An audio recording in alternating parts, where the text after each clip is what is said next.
Cuando Bobby Curley entró en el hospital con alucinaciones y muchos dolores, los médicos no fueron capaces de encontrar las causas. En un principio le diagnosticaron un problema neurológico, pero su salud fue empeorando.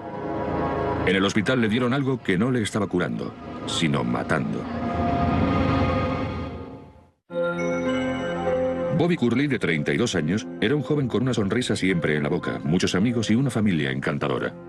Mi hermano Bobby era un chico muy divertido, ni te imaginas. Se preocupaba mucho por su familia, por mí, por mi madre y por mi otro hermano Dave. Era majísimo con todo el mundo. Bobby era el hermano perfecto, un hermano genial. Solíamos pescar juntos, íbamos a Canadá 2 veces al año y lo pasábamos genial. En agosto de 1990, Bobby se casó con Joan Chopak, una joven viuda con una hija de 4 años. Bobby y Joan llevaban saliendo un año, desde la muerte del primer marido de Joan en un accidente de coche. Les di mi bendición. Le dije que ya iba siendo hora de que se casara y de que tuviera su vida propia. Su boda fue preciosa. Bob tenía muchas ganas de estar con una buena chica, de fundar una familia y de disfrutar de la vida. Decía que la quería muchísimo, y yo me alegré mucho por Bob. La pareja se trasladó a la casa de Joan en una calle muy tranquila de Wilkes-Barre, Pensilvania. Bobby trabajaba para Morgan Corporation como electricista, y en mayo de 1991, él y sus compañeros empezaron a trabajar en un gran proyecto de renovación de una empresa química de la zona. Entramos y nos dijeron que dejarían los laboratorios vacíos, que no quedaría nada. Pero cuando entramos nos encontramos con botellas de productos químicos por todas partes, tiradas y cosas así. Era, digamos, un poco peligroso. 3 meses después de empezar el proyecto, Bobby cayó enfermo. Su hermano notó que algo iba mal cuando quedaron en un bar de la zona un día después del trabajo. Después de una cerveza ya tenía ganas de irse y le pregunté por qué. Y me dijo que no se encontraba bien. No sé por qué, pero tenía los pies ardiendo. Le dolían y le costaba mucho caminar. No sé qué le estaba pasando. Bobby le dijo a su compañero de trabajo Chet Purta que estaba cogiendo la gripe. Estábamos trabajando en el 3er piso y él llegó por la tarde con la cara roja y sudando. No tenía muy buen aspecto cuando entró en el laboratorio. Nosotros estábamos trabajando y entonces le dije, ¿qué te pasa? Dijo, tío, no lo sé. Me he quedado sin aliento subiendo las escaleras y no me siento nada bien. Bobby también se quejó de que tenía las manos adormiladas y de que le dolían los pies. Cuando fue al hospital de la zona, los médicos le diagnosticaron que tenía el síndrome de Guillain-Barré, una enfermedad poco común que causa aturdimiento y debilidad en las extremidades. Aunque puede ser grave, la mayoría de los pacientes se recuperan. Richard Bonin fue el compañero de habitación de Bobby en el hospital. Me acuerdo que un día una de las enfermeras que estaba cambiando las sábanas se las dejó rozándole un poco. Y él le pidió que la quitara porque le dolía. Estaba muy dolorido.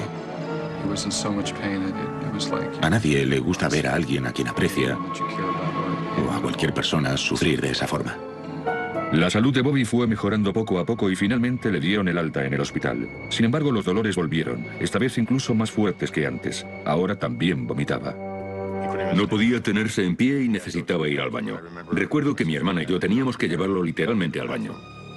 Lo dejamos en el baño y entonces me miró y me dijo, Sue, por favor, llama a una ambulancia. Sabía que estaba muy enfermo. Esta vez llevaron a Bobby a un centro médico regional a unos 160 kilómetros. Cuando ingresó tenía alucinaciones y tuvieron que calmarlo. Llegué a pensar que se pondría bien, pero nunca mejoró. Cada vez se ponía peor. No podía sentarse, no podía echarse, no podía... Le molestaba cualquier cosa. Sus nuevos médicos vieron que tenía algo más grave que el síndrome de Guillain-Barré. El cambio radical en su salud mientras estuvo aquí es algo que no suele pasar con el síndrome de Guillain-Barré. Suele aparecer rápidamente, en tan solo unos días, y después la recuperación. Es decir, que la larga duración de su enfermedad nos hizo pensar que no era el síndrome de Guillain-Barré. Aunque los análisis de sangre de Bobby eran normales, el doctor Donovan tenía un presentimiento. Y si estaba en lo correcto, Bobby Curley se estaba muriendo. Cuando los médicos examinaron a Bobby Curley en el centro médico regional, los análisis de sangre fueron normales. Pero sus médicos notaron algo que antes habían pasado por alto. A Bobby Curley se le estaba cayendo el pelo. Me acuerdo de que un día tenía todo el pelo alborotado y cuando intenté peinárselo vi cómo se le caía. Él sabía que se le estaba cayendo, pero no sabía por qué. Dimos por hecho que quizá fuera por la medicación que estaba tomando o algo así. Tenía debilidad y aturdimiento en las extremidades, y las plantas de los pies le ardían bastante. Una descripción clásica de envenenamiento por arsénico y talio. Eso, junto con la pérdida de cabello, nos dio el diagnóstico. Un análisis especial de orina sirvió para confirmar las sospechas del Dr. Donovan. Bobby estaba sufriendo envenenamiento por talio. El talio es un veneno poco común y muy tóxico que no aparece en los resultados de las pruebas realizadas en laboratorio. Antes de que se prohibiera su uso en Estados Unidos a principios de los 70, el talio se usaba especialmente como veneno para ratas. Puede tardar meses en desarrollarse en el organismo antes de causar los síntomas. Por desgracia, no se conoce ningún antídoto para el envenenamiento por talio. Lo primero que pensé fue, ¿podré salvar a este paciente? Por desgracia, cuando me encargué del caso y se estableció el diagnóstico, ya había poco que se pudiera hacer. Me acuerdo de verle señalando sus diplomas y sus certificados en las paredes, diciendo, todo esto no le va a servir de nada. Dijo, no podemos hacer nada, tu hermano se va a morir. El 26 de septiembre, Bobby Curley entró en coma. Cuando desaparecieron todas las señales de actividad cerebral, se le retiró la ayuda. Nos despedimos de Bobby y nos marchamos. No pude despedirme de él, no pude. No fue fácil. Hablé con él. Quién sabe, quizá me escuchara. No lo sabemos. No estaba bien, no fue agradable. La autopsia confirmó que Bobby Curley había muerto por ciertas complicaciones causadas por el envenenamiento por talio, probablemente por una dosis alta. Los responsables del hospital se pusieron en contacto con la Administración Ocupacional de Seguridad y Salud para comprobar si quizá Bobby habría ingerido talio mientras trabajaba en el laboratorio de química. Uno de los compañeros de trabajo de Bobby creía que el lugar de trabajo no era seguro. En un laboratorio encontré un trapo que tenía una nota puesta. Trapo para el talio. Si me tocas, te morirás. Me acuerdo que esto fue después de que Bobby cayera enfermo. Y me acuerdo que le dije a los demás, a Joy y a los demás, no entres a trabajar en esa sala, hay talio. Es un metal pesado, es veneno. Creo que no deberíamos entrar ahí. Un portavoz del laboratorio químico que en el laboratorio hubiera alfombrillas con residuos de talio. Sí admitió, no obstante, que había 5 botellas de talio en una habitación que servía de almacén. El talio se puede ingerir, absorber a través de la piel o inhalar. Es decir, que cualquiera se podría haber envenenado a través de uno de estos tipos de exposiciones. Para averiguar la posibilidad de que los trabajadores hubieran ingerido talio accidentalmente en el laboratorio, se tomaron muestras de aire de las superficies de la mesa central y de las estanterías. Y también se tomaron muestras de polvo y de suciedad para su posterior análisis. Joan Curley les contó a los investigadores que su marido había traído unos cajones del laboratorio porque iban a tirarlos. También estos fueron analizados para buscar restos de talio. El resultado de todas estas pruebas fue negativo. Además, ninguno de los demás electricistas que trabajaba con Bobby Curley en el laboratorio de química tenía talio en su organismo. Joan Curley solicitó una prueba de talio para ella. La hija de 4 años, Angela, dieron positivo al talio. No tenían los niveles suficientes para tener los síntomas o para necesitar tratamiento, pero sí indicaba que habían estado anormalmente expuestas al talio. Los investigadores encontraron restos de talio en la casa de los Curley. Lo encontraron en 2 termos que Bobby solía llevarse al trabajo a diario. Termos que solían contener té helado.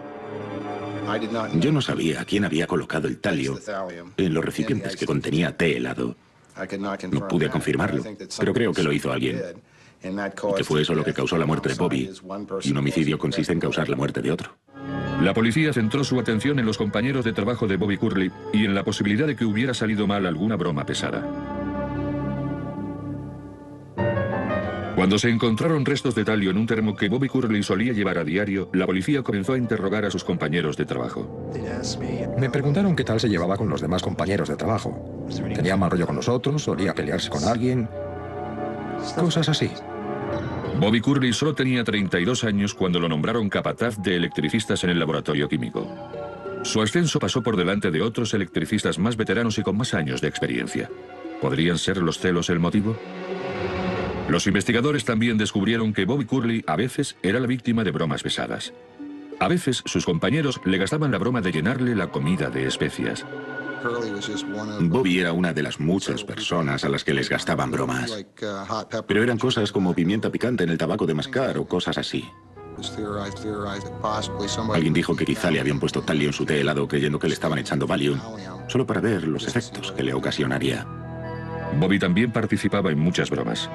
Bobby, para reírse un poco de los fontaneros, hacía pequeños orificios en las tuberías después de que las arreglaran. Ya conocía a los compañeros de trabajo de antes, y no son el tipo de gente que harían una broma de ese tipo, nada con productos químicos. Solían hacer bromas como esconderle las herramientas a alguien, pero nunca tocar la comida de otra persona, no sé. Estaban inmovilizados. Era una calle sin salida porque no tenía sentido que los compañeros de trabajo estuvieran intentando matar a Bobby. No tenían motivos. Ninguno de los trabajadores tenía motivos para matar a Bob. Bob era su capataz. Trabajaban para él. Pero la relación entre Bob y los compañeros de trabajo era con diferencia muy positiva. Reconocieron que en general era un buen electricista, que de hecho era un buen supervisor, y por lo tanto teníamos una pieza muy grande del puzzle que no encajaba. Y por esa razón, nosotros y los investigadores miramos en otra dirección. Cuando los investigadores analizaron con detalle los termos de casa de Bobby Curley, descubrieron talio en el cierre de un termo del tamaño de un vaso de tubo, que Bobby nunca llevaba al trabajo.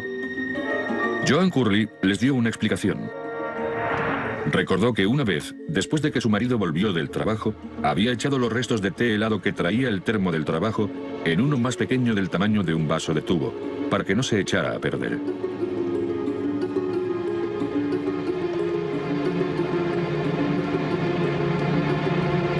Joan afirmó que era posible que ella y su hija hubieran consumido parte de aquel té helado, lo que explicaría que ellas también tuvieran talio en sus organismos. La familia de Bobby Curley iba sopesando cada vez más la posible participación de Joan en la muerte de Bobby, sobre todo después del talio aparecido en el termo de Bobby. La familia de Bob les preguntó a las autoridades si había alguna forma de comprobar la participación de Joan. Para averiguarlo, el fiscal de distrito exhumó el cuerpo de Bobby para realizar una segunda autopsia. El toxicólogo forense, el doctor Frederick Readers, tenía especial interés en analizar el pelo de Bob Curley. Cuando una sustancia como el talio empieza a circular por el sistema sanguíneo, se adhiere a la raíz del pelo, que es una célula. Entonces, el talio se queda en el tallo piloso, aunque el pelo continúe creciendo. El pelo crece a una media de 1,3 centímetros al mes, lo que significa que un solo pelo puede contener 6 meses o más de historia médica. El Dr. Readers tomó muestras del pelo de Bobby Curley y las fragmentó en trozos pequeños, un proceso denominado análisis segmental de muestras capilares. A continuación, mandó analizar aquellos fragmentos por espectrofotometría de absorción atómica, que demuestra qué secciones del pelo contienen talio y cuáles no. Se fueron marcando los resultados en un calendario, y de esta forma se averiguó que Bobby había estado expuesto al talio mucho antes de que empezara a trabajar en el laboratorio químico. Bob Curley recibió una dosis de talio no muy grande, sobre todo 2 meses antes de casarse, más o menos un año antes de morir. Las pruebas forenses pronto le darían a la policía datos todavía más sorprendentes. Pruebas que señalaban en una única dirección. El análisis segmental capilar indicaba que alguien llevaba envenenando sistemáticamente a Bobby Curley con talio durante casi un año, mucho antes de que éste entrara a trabajar en el laboratorio químico. Las pruebas también indicaban que Bobby había ingerido una dosis enorme de talio mientras estuvo ingresado.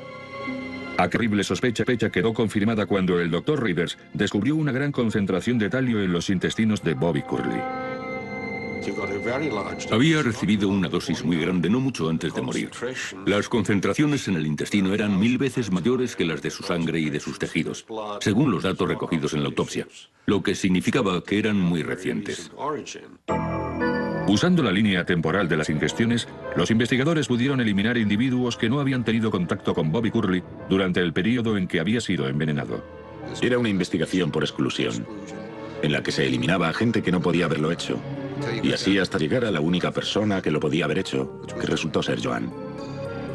La policía también descubrió que Joan y Bobby no formaban una pareja tan feliz. Al principio me parecía que Bob era muy feliz, pero incluso pocos meses después de su boda ya no estaba tan segura. Bob hizo varios comentarios, como diciendo que ojalá no se hubiera casado. En el fondo no tenían tanto en común.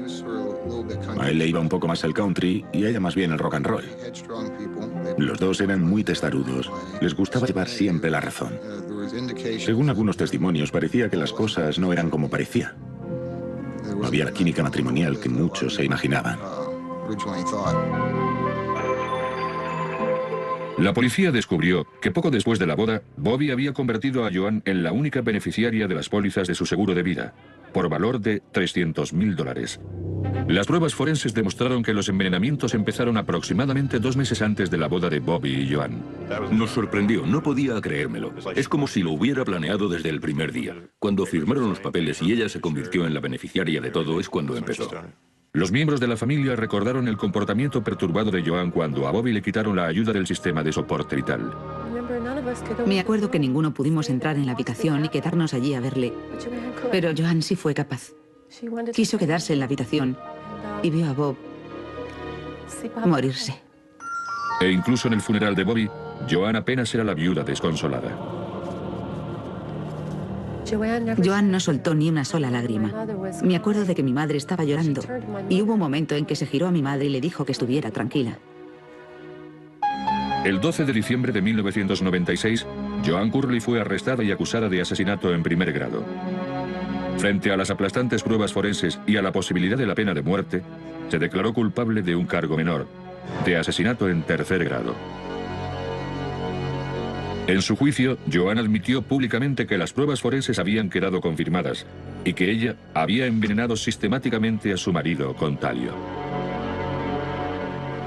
Hoy, Joan Curley ha confesado ser la asesina. Hoy, Joan Curley se ha rendido. En una sesión pública y bajo juramento, Joan Curley ha admitido que llevaba mucho tiempo envenenando personalmente a su marido. Ha admitido abiertamente cómo lo había hecho, cuándo y el tipo de veneno empleado. Había colocado el talio en el té helado de su marido unas 12 veces. Su confesión era casi perfectamente coherente con la línea temporal del Dr. Readers. Su confesión lo corroboró y francamente eso me sorprendió. No estaba ni orgulloso ni aliviado, es decir, estaba bien, pero estaba sorprendido. La confesión de Joan contaba una historia terrible de asesinato motivada por avaricia. Su respuesta a la pregunta directa de por qué lo había hecho fue: por el dinero. Le maté por el dinero. Joan desveló que había usado el matarratas que había encontrado en el sótano de su abuela. Al principio solo utilizó una pequeña cantidad en el té helado de su marido, pero después fue aumentando la dosis, temiendo que no estuviera funcionando.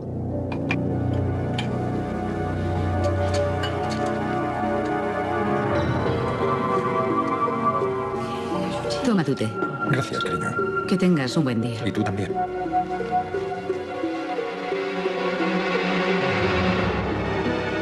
En el hospital, Joan terminó lo que había empezado.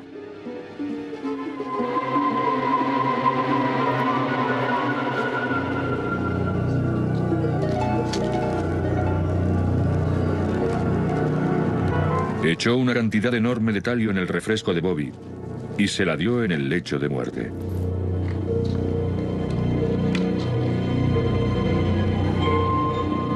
Bob, ¿te apetece beber algo fresco?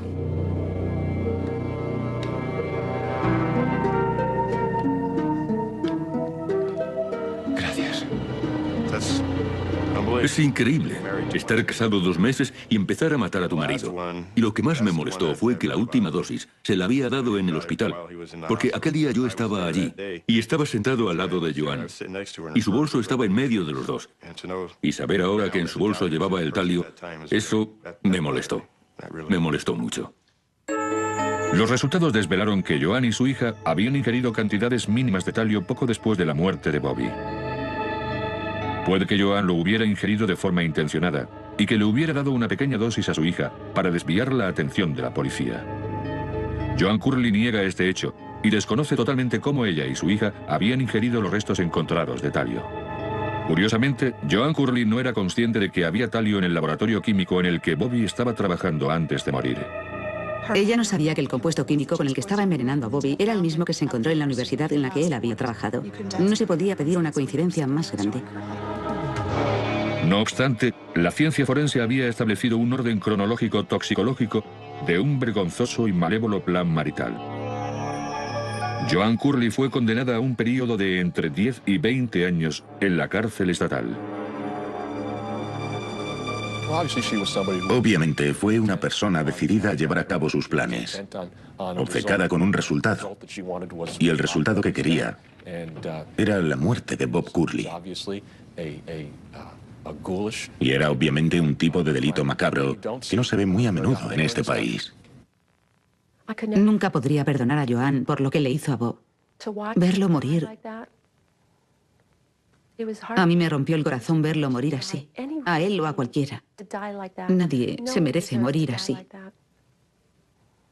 Sé que hay mucho mal a nuestro alrededor, pero aquella fue la primera vez que conocí a alguien capaz de envenenar metódicamente a alguien y verlo morir.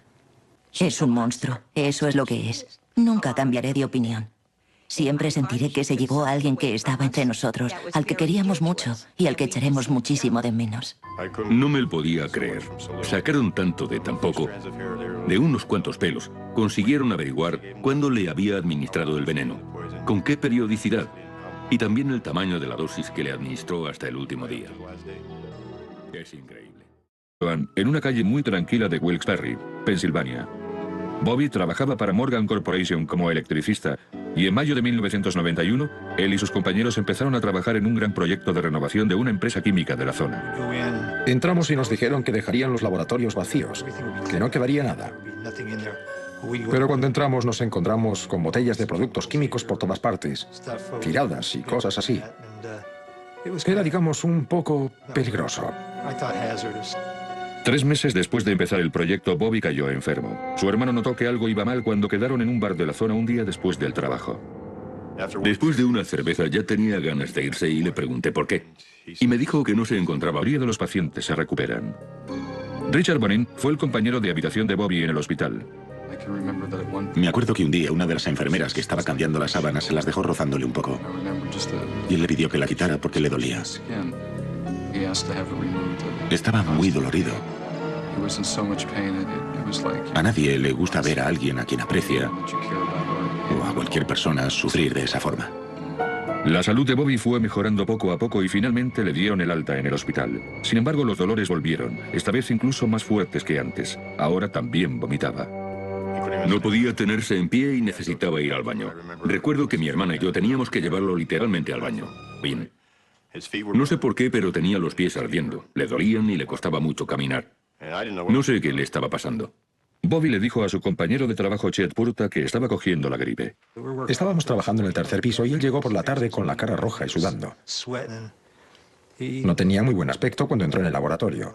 Nosotros estábamos trabajando y entonces le dije, ¿qué te pasa? Dijo, tío, no lo sé. Me he quedado sin aliento subiendo las escaleras y no me siento nada bien. Bobby también se quejó de que tenía las manos adormiladas y de que le dolían los pies. Cuando fue al hospital de la zona, los médicos le diagnosticaron que tenía el síndrome de Guillain-Barré, una enfermedad poco común que causa aturdimiento y debilidad en las extremidades.